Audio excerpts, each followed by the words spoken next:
How we getting on, folks? Look at Kilbeggan the last day did definitely not go to plan. Um, look at to take some sort of comfort out of it. The Nap and the next best did win, but in terms of profit, we're down, and there's been a few comments being sort of thrown my way that the tipping has been brutal and this and that. It has. There's absolutely no doubt about it. I know it more than anyone. Um, I'm crying out for Galway. I think it's the the October or September festival there, the 3-day festival. Crying out for that.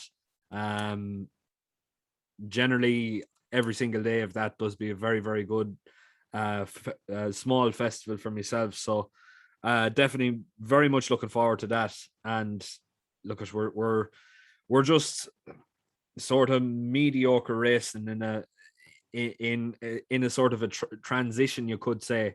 Um, Gowran Park tomorrow, I'm not overly confident. I'll be straight up and honest with this. The biggest stakes that I have tomorrow are €2 selections for the YouTube and €6 for the patrons. Now Ryan has won over in Beverly. Had a very very nice winner there today at 11-4. He is a very very nice looking one now tomorrow as well. And I've won in the last race in Gowran Park that looks very very nice as well. But overall, I'm just taking a bit of a chance, and I'm just going to hopefully some way, shape or form start to turn the bad run of form, let's just say, and just hopefully get into the swing of things, into good solid race tipping again. Look, it's just one of those things where it comes and goes from now and again. You go from good form to bad form, and in some cases as well, atrocious form as well. So look, hopefully tomorrow is going to be a decent enough day. There's 2 10-1 each ways, a 5-2 Nap, and a 9-2 next best. So look, if we can get a couple of winners tomorrow, we'd be doing fairly all right. And I'd be hopeful for at least one or two of these to win. 4:30 anyway. First race off. We're going to kick things off with a 5-1 shot. Something that I will definitely be doing if we manage to get the win here. Howling Wolf for James Barrett and Rory Cleary, currently drawn in stall 3 and priced at 5-1. I think this one here has a serious chance. It was a decent run last time out, went fourth. And generally has been very, very consistent. Obviously, the 4-7 was in Gowran Park behind Jungle Cove, Indian Sioux, and Cleara. Now, they are decent. They are of a decent standard, and it's not necessarily the strongest race here. The Leopardstown run, you could definitely make excuses for that. Otherwise, though, very, very consistent. Generally comes in the first, let's just say 3, 4, 5, and doesn't necessarily be too far off the winner at the end of the day. Did manage to get a win on one occasion. That was in Leopardstown on 7 furlongs and good ground.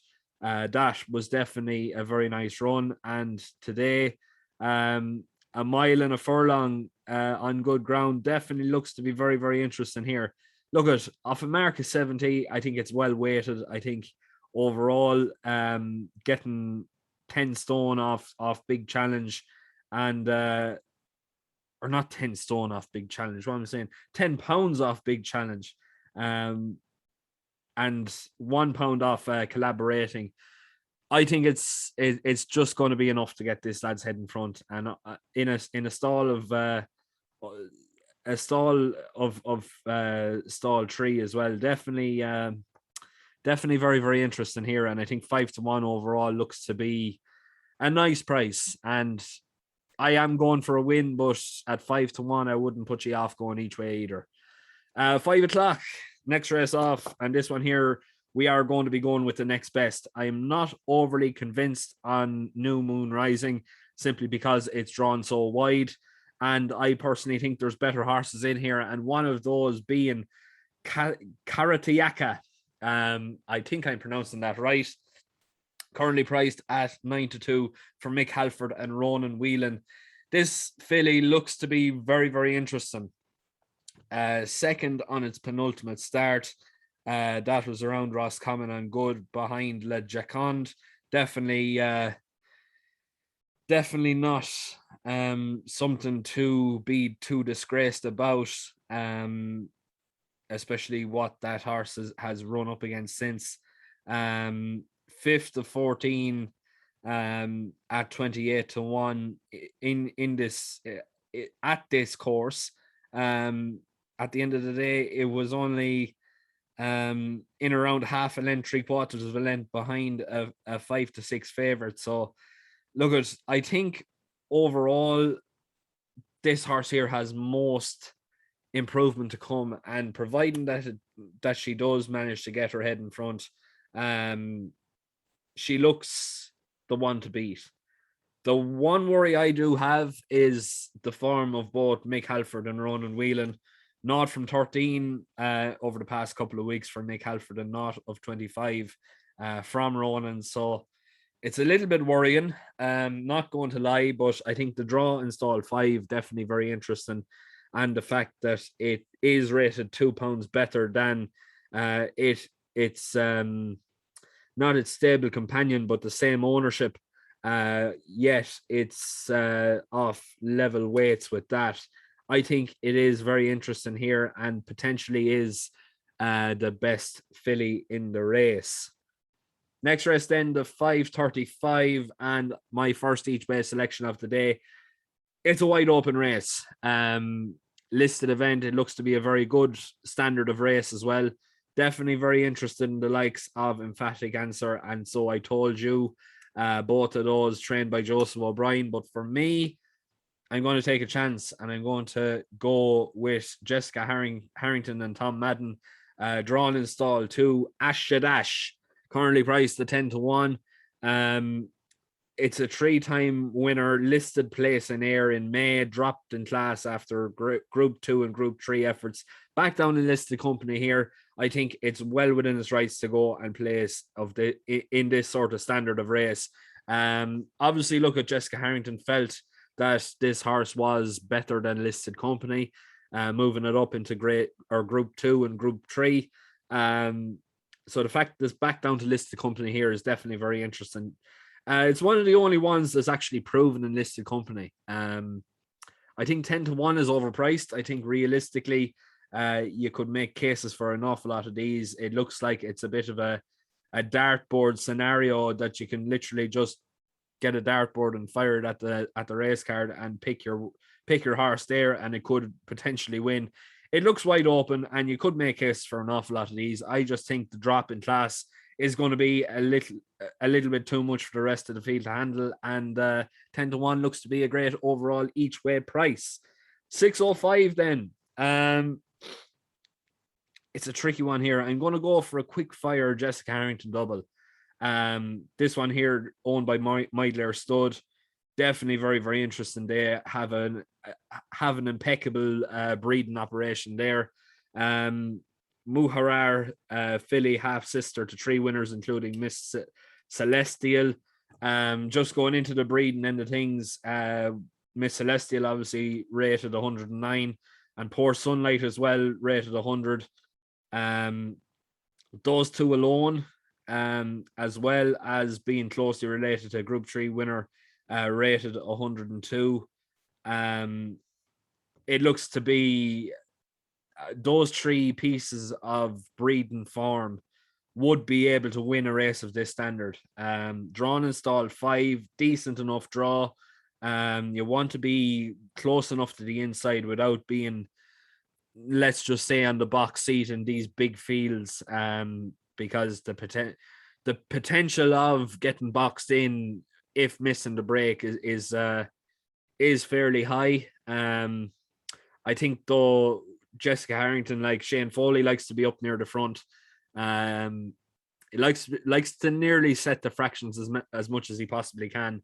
And I think that's going to play to his strengths around Gowran Park. You need to be up there near the front and not necessarily setting the fractions, but you need to be in striking distance. You can't go around that final bend with 10 or 15 lengths to make up. It just doesn't happen. I think on debut, it's worth taking a chance. The fact that we have seen Jessica Harrington in such great form over the past month, and she knows how to get them right first time out. And obviously, being bred by Meidler Stud, that's your answer there. It's going to be a very, very decent horse. And once Meidler keep their horses, it's nearly a sure sign that they think very, very highly of them. 6:35 then, our nap of the day. And for me, I cannot look past San Andreas at 5-2. I think on overall form, it is the best horse in the race. Granted, it does need to improve up to a career best mark to defy this sort of a weight on its back. But when you look at the third in Fairy House behind the likes of Nebo and Ice Cold and Alex, like that form alone was very, very good, especially when San Andreas didn't necessarily get off to the best of starts and stayed on very, very well. It's just interesting here. The fact that San Andreas has gotten up to such a mark in the handicap and yet still keeps producing fairly decent standard of races, I think it just goes to show what sort of a horse we're looking at here.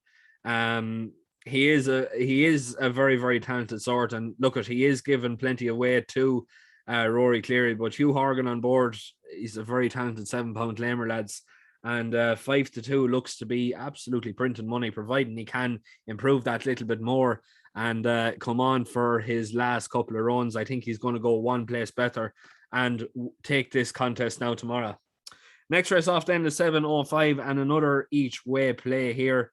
Again, it's wide open. You can make cases for lots and lots of these. It's going to be one of the trickiest races to get right tomorrow. But for me, I think it's very interesting the fact that Klusky and Keane team up together. Drawn and stalled 4, Stormy Jen 10-1. It looks very, very interesting. Was third in Cork at 125-1. That was on seasonal reappearance behind the likes of Scream, and she's in the game. Nothing really much else to say, only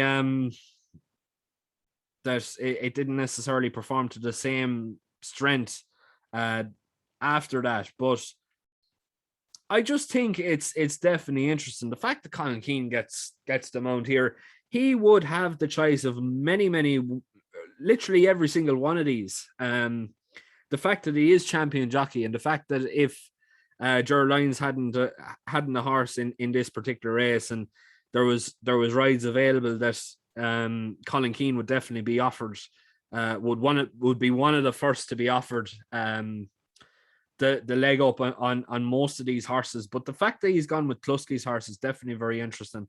I don't know, is there any connection there, but I just think that there's some small chance that we could be looking at a bit of an interesting horse here. And 10-1 for me looks overpriced. The fact that Colin Keane, look at, he is what he is, and he is champion jockey for a reason. Like, he is the best flat jockey in Ireland. But I think it's just very interesting, and I think 10-1 looks overpriced. Like I said, you could make lots and lots of cases for all of these, but I'm going to be siding with a man in the saddle that does very little wrong and rarely ever finishes out of the places. So, look, it's up to yourselves what you want to do. I just think 10-1 is overpriced. 7:35, then last race of the day, and I would be of the opinion if we've called the last race right, we're going to call this one wrong, because Scream is in this one. But the one thing turning me off Scream is this, the draw. He's out in stall 20. It's going to be very, very hard to win from there, regardless of what sort of horse he is. It's Gowran Park is like Galway in the flat. If you're drawn on the white outside, it's nearly always curtains. Even though, look at this here, that rule was definitely banished. The fact that there were so many outside winners winning around Galway this year. But look at I'm just turned off him a little bit. In my opinion, Mokhles for Anthony McCann and Luke McAteer claiming 5 is definitely very, very interesting. Second last time out, that was in Gowran Park. Very, very nice performance that particular day. 3.25 lengths behind Dance Emperor Peter Fahey's. Sam Ewing as well on board. Them two men are in flying form. Ahead of horses such as Guiding, Duquesa Beach, Secret Wizard, Hella Bell, Prime Chief, Gregory's Gift. I'm not going to start naming them all because there's 13 horses in there, and I'd be all night naming them. But I just think if improving on that sort of run, he's definitely coming in here with a great chance. We know this horse handles the ground, and we know this horse appreciates Gowran Park. So there's absolutely no excuses. He's drawn one of the best of them in stall 8. Not a bad thing over this sort of a big field here. Going to be nicely placed, I think, and come with one big sweep and surge around the outside, and hopefully be able to finish one place better. Look at Luke McAteer, very, very talented jockey. Anthony McCann obviously trains well. Look at his the man training before him was arguably more well known for his general antics. Obviously, look at it. It'd be great to be able to see a man coming down from Monaghan to get a winner in Kilkenny, especially look at Anthony McCann, the work he puts in and everything else like that. So I just want to wish them all the very, very best of luck. 15-2 for Mokhles. I'm not sure if I mentioned it yet. I think he is a great price and definitely should be thereabouts tomorrow. But look, I'm going to leave it there. Obviously, the last race off, the 805, is going to be the patron pick of the day, so I'm not going to be covering it. But please make sure to keep liking, sharing, and subscribing. We're after gaining a few subscribers, as well as a few subscribers on the podcast channel as well, the Irish Racing Hour. So just keep hitting that subscribe button, folks. Please just help me out as best I can. The more you get behind me, the closer I get to reaching me goals and all that. Hopefully, look at we're after shaking off that poor run of form and slowly but surely starting to get back into the swing of things. Once the winter jumps campaign gets underway anyway, we should have no problem in landing some fairly consecutive and consistent days ahead in terms of winners and plenty of them. So look, it's a tricky enough transition, especially this time of year. But look, we're doing the best we can, and hopefully, look, we're going to keep going the way we're going and start making these gradual improvements, especially coming into the jumps campaign now as well. For those who want to sign up to Patreon, you can do so by clicking the link below in the description. It's €10 a month. Basically, what that gets you is it gets the daily tips from myself and Ryan. Ryan had one tip up there today. I took a day off there today. And he got an 11-4 winner. He is a very, very nice looking one. Now tomorrow I have a very, very nice looking one as well. We are both very, very confident in them, and we are definitely fairly consistent in terms of I suppose hitting the winners or coming very close to it. So look, at the link is there if you want to sign up. What else? Please make sure to keep liking, sharing, and subscribing. Like I already said, nearly blue in the face from saying it, but the more I say it, the more people end up subscribing. So just if you haven't done it already, just hit that red button down below. It really, really does help me out. And make sure to go over to the Irish Racing Hour as well. A brilliant, brilliant podcast. Not being biased or anything like that, but a very enjoyable podcast for those that are really, really interested in racing and what goes on behind the scenes. We've got some great guests coming up, as well as great guests in the past as well. And the very, very best of luck tomorrow. That's all I have. And look, at hopefully we have turned the corner and we are starting to get back into the swing of things in terms of picking plenty of winners and getting them fairly consistently right. Look, at the best of luck tomorrow. Hopefully we are on the back of plenty of winners, and Like I said, please make sure to keep liking, sharing, and subscribing.